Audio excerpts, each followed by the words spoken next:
चमोली जिले के दशोली ब्लॉक में राजकीय इंटर कॉलेज गौड़ा में तैनात अतिथि शिक्षक यूनुस अंसारी पर नाबालिग छात्र और छात्रा से शोषण के गंभीर आरोपों ने पूरे क्षेत्र को हिलाकर रख दिया है।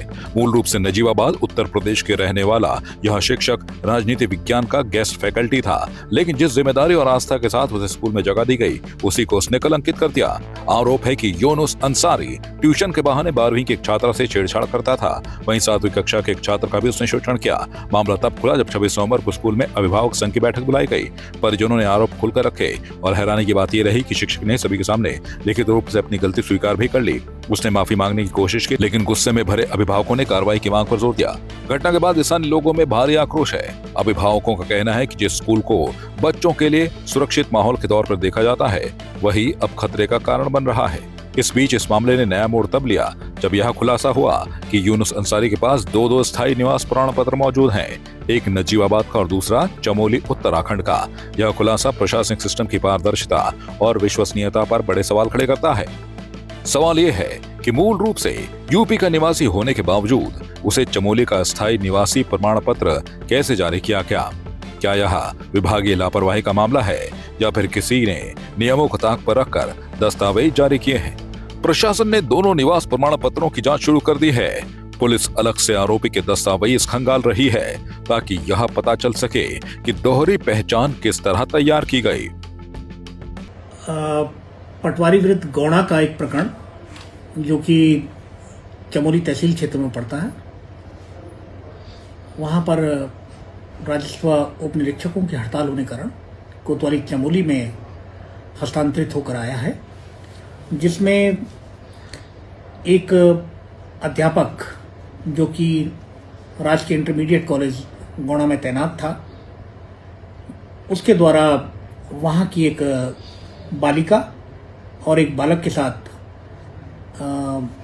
अभद्र यौन व्यवहार करने के आरोप उस तहरीर में लगाए गए हैं, जिसके आधार पर धारा 74 और 78 भारतीय न्याय संहिता एवं 5C/6, 9/10 पोक्सो अधिनियम के अंतर्गत एक मुकदमा यूनुस अंसारी के विरुद्ध पंजीकृत किया गया है।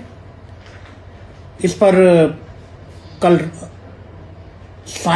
देर सायं को ये मुकदमा कायम होने के बाद हमने तत्काल कुछ टीमें रवाना की। इलेक्ट्रॉनिक सर्विलांस के माध्यम से इसमें आगे प्रगति की गई और जनपद बिजनौर के जलालाबाद नामक स्थान से उत्तर प्रदेश से उक्त अभियुक्त को गिरफ्तार किया गया है और उसको आज माननीय जिला एवं सत्र न्यायाधीश चमोली के समक्ष प्रस्तुत किया जा रहा है। और जो इसमें दोनों पीड़ित हैं, बालक और बालिका, उनके बालक के अभिभावक की तहरीर पर यह मुकदमा पंजीकृत किया गया है। इन दोनों का भी मेडिकल कराने की प्रक्रिया प्रचलित है और तत्पश्चात माननीय न्यायालय से उनके बयान करवाने के बाद अग्रिम कार्रवाई की जाएगी। माननीय जिला एवं सत्र न्यायाधीश चमोली के द्वारा उक्त अभियुक्त को 14 दिवस की न्यायिक अभिरक्षा में भेजा गया है, जिसे जनपद में स्थित पुरसाड़ी जेल के लिए रवाना किया जा रहा है। मेरे द्वारा भी जो टीम अभियुक्त की गिरफ्तारी के लिए गई थी और 12 घंटे से कम के भीतर ये गिरफ्तारी की गई है, उनके लिए 2500 रुपये पारितोषिक की घोषणा की गई है।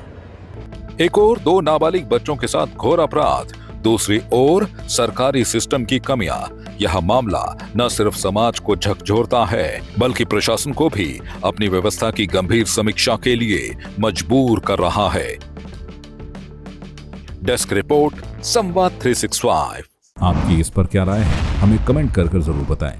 इसके साथ ही आप हमारे YouTube चैनल को सब्सक्राइब कीजिए। आप हमें Facebook, Instagram, Twitter पर फॉलो भी कर सकते हैं और संवाद 365 के साथ एक क्लिक में जुड़ने के लिए डाउनलोड कीजिए संवाद 365 ऐप।